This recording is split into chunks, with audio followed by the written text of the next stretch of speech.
नमस्कार, मैं ललित प्रजापति और किस तरह से मिडिल ईस्ट में स्थितियां चल रही हैं इसको अलग अलग खबरों के ज़रिए समझने की कोशिश करेंगे। लंबे अरसे बाद चूंकि ये अपडेट्स मैं आपके साथ लेकर आया हूं, तो अलग अलग खबरों के ज़रिए सबसे पहले इसे समझने की कोशिश करेंगे। लेकिन सबसे पहले जो बड़ा अपडेट है, अगर इसराइल के ही अखबारों को देखा जाए और उसका एक एवरेज निकाला जाए, तो अब तक जो 12वें दिन के हालात हैं, 12वें दिन में ऐसा लगता है कि कहीं ना कहीं अब भारी पड़ता जा रहा है ये युद्ध किसे, इसराइल को और अमेरिका को। जिस तरह के अपडेट्स आ रहे हैं इसको लेकर भी बात करेंगे। मोटा मोटी एक आंकड़ा कहता है कि 10,000 मिसाइलें, वो फिल्म आपको याद है संभवतः गैंग्स ऑफ वासेपुर, इतना बम मारेंगे, इतना बम मारेंगे, इतना बम मारेंगे, हालत कुछ ऐसी हो गई है। अब दोनों तरफ से आप देख लीजिए कि इजराइल, जानकार ये कहते हैं कि इजराइल भी इससे क्विट होना चाहता है इज्जत के साथ, और अमेरिका भी कहीं ना कहीं उसी रास्ते पर चल रहा है। इसको लेकर अपन बाद में बात करेंगे, मिसाइलों को लेकर बाद में बात करेंगे। बड़े अपडेट्स क्या आए हैं जरा वो जान लीजिए। इससे पहले मसूद पेजेश्कियान का जो एक ट्वीट है जो एक्स पर उन्होंने किया था, वो बहुत चर्चाओं में रहा, जिसमें वो 3 पॉइंट्स का जिक्र कर रहे हैं। 2 उसमें से मेन है, एक, जितना नुकसान हुआ है ईरान को उसकी भरपाई करना पड़ेगा, और दूसरा, विश्व बिरादरी को ये सुनिश्चित करना पड़ेगा कि इतनी आक्रामकता के साथ कभी और कोई इस तरह का हमला ना हो। ये 2 पॉइंट हैं। एक पॉइंट और उन्होंने कहा था। एक बड़ा अपडेट और भी आया है। ईरानी सुप्रीम लीडर बनने के बाद मुस्तफा खामनेई का, जो बेटे हैं, अली खामनेई साहब के बेटे हैं, मुस्तफा खामनेई का पहली बार सार्वजनिक तौर पर बयान आया है। उन्होंने ये साफ कर दिया। क्यों साफ किया है? कुछ घंटों पहले ये अपडेट मिल रहे थे कि अमेरिका ये कह रहा है कि ईरान में तो अब हमने सब कुछ कर दिया है, सब कुछ ख़त्म कर दिया है, और अब हम जो हैं कि ईरान जो है ये युद्ध हम ख़त्म करेंगे, इस तरह की बातें कही जा रही थी। लेकिन बड़ा अपडेट ये है, ईरान की तरफ से जो आया है, और पहली बार सुप्रीम लीडर बनने के बाद मुस्तफा खामनेई ने कहा है कि पहला बयान अपना गुरुवार को उन्होंने दिया और कहा कि अमेरिका को ये चेताया है कि मिडिल ईस्ट में मौजूद अमेरिकी सैन्य अड्डों को बंद कर दें, वरना उन पर हमले जारी रहेंगे। मतलब हमले नहीं रुकेंगे। ये ईरान की तरफ से क्लियर कर दिया गया। ईरान कहीं से कहीं तक झुकने नहीं जा रहा है। बातें ये निकल कर सामने आ रही थी। अमेरिका की क्रोनोलॉजी समझिए, फटाफट मैं आपको समझा देता हूँ 3 पॉइंट्स में। पहले बातचीत की बात करेंगे, उसी दौरान फिर हमला हो जाएगा अचानक से। हमला हो जाने के बाद, चूंकि अब तक जो युद्ध रहे, ज़्यादातर युद्ध रहे, वो छोटे छोटे रहे, टारगेटेड ऑपरेशन किया, फटाक से वहाँ से निकल के चले आए।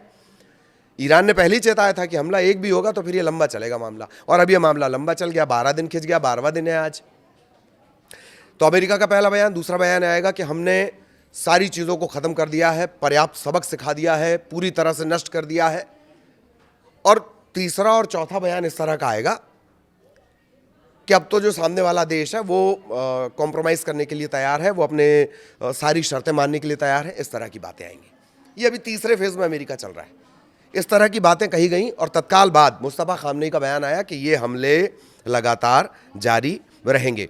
ईरान के सरकारी टीवी पर यह संदेश पढ़कर सुनाया गया है। मौजूदा हालात में एक और बड़ी बात जो उन्होंने कही, होर्मुज स्ट्रेट का रास्ता नहीं खोला जाएगा, जहां से 20 से 30% पूरी दुनिया का धंधा चलता है। ऐसा नहीं है कि मिडिल ईस्ट को या ईरान को इसका नुकसान नहीं है। उनके अनाज, उन तक पहुंचने वाली जो ज़रूरी मदद है, वो भी उसी होर्मुज स्ट्रेट से पहुंचती है, और वहीं से तेल का सारा धंधा चलता है, तेल का सारा खेल वहीं से चलता है। दुनिया की गर्दन उसे ईरान कहता है। मुस्तफा खामनेई ने साफ कर दिया है कि होर्मुज स्ट्रेट का रास्ता नहीं खोला जाएगा। अमेरिका, इजराइल और ईरान के जो बीच युद्ध है वो लगातार तेज हो रहा है, और उस बीच मुस्तफा का ये बयान, इसका अंदाज़ा लगा लीजिए। उनके बयान की बड़ी बातें, ईरान पर हुए हमलों की भरपाई दुश्मन देशों को करनी होगी, हर्जाना नहीं मिला तो ईरान भी उतना ही नुकसान उनकी संपत्ति को पहुंचाएगा। ईरान उतना ही नुकसान उनकी संपत्ति को पहुंचाएगा। यही बात पेजेश्कियान ने भी कही थी। मिडिल ईस्ट में मौजूद सभी अमेरिकी सैन्य ठिकानों को तुरंत बंद कर दिया जाए, अन्यथा हमले जारी रहेंगे। ईरान अपने पड़ोसी देशों के साथ अच्छे संबंध चाहता है। इन देशों की ज़मीन पर मौजूद अमेरिकी सैन्य अड्डे ही उसके निशाने पर हैं, ये उसने क्लियर कर दिया है। ईरान अपने सभी शहीदों के खून का बदला लेने की लड़ाई जारी रखेगा, चाहे वो पूर्व सुप्रीम लीडर हों या हमलों में मारे गए बच्चे। वहाँ बहुत सारी बच्चियों की मौत हुई है, उसे लेकर बाकायदा ईरान की तरफ से एक पोस्टर भी जारी किया गया। लाशों के बीच में खड़ा हुआ एक व्यक्ति, नोबल का भूखा एक व्यक्ति, ये उसमें दिखाया गया है। कौन नोबेल पुरस्कार चाहता है वो आप सब जानते हैं।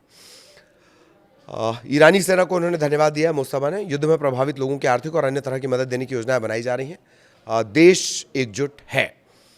अब अमेरिका, इजराइल बनाम ईरान, ये जो युद्ध चल रहा है, अगर आंकड़ों की बात कर ली जाए, जो अलग अलग सोर्सेज हैं उनका एक एवरेज ही बताया जा सकता है, क्योंकि इजराइल पर मीडिया पर एक तरह से बड़ा कंट्रोल, जिसे आप कह सकते हैं, वो रहता है। सरकार के बिना वहाँ से कुछ निकल कर आना संभव नहीं हो पाता। लेकिन कई ऐसे वीडियो सामने आए हैं जो दिखा रहे हैं कि इजराइल में भारी तबाही है, ईरान में भी तबाही है, निश्चित तौर पर है, लेकिन इजराइल में भारी तबाही है। अस्पताल वहाँ पर पूरे भरे हुए हैं, बेसमेंट में, नीचे ज़मीन पर लिटाकर, फर्श पर लिटाकर वहाँ किसी तरह से उपचार किया जा रहा है। इस तरह की तस्वीरें इजराइल से सामने आई हैं। अब अगर आंकड़ों की बात कर ली जाए, ये अलग अलग जो ईरान की तरफ से आंकड़े जारी किए गए हैं, बाकी की तरफ से आंकड़े जारी किए गए हैं, उसके मुताबिक अगर देखा जाए तो ईरान में अब तक करीब करीब 1300 लोगों की जान चली गई है और कुल 1800 से ज़्यादा मौतें हो गई। इसमें सारे शामिल हैं, इजराइल है, कुवैत है, सऊदी अरब है, बहरीन है, कतर, यूएई, लेबनान है। लेबनान में इजराइल लगातार अटैक कर रहा है। ये अलग अलग आंकड़े हैं और ये एक बड़ा अपडेट हमने आपको दिया है, जो हमले लगातार किए जा रहे हैं।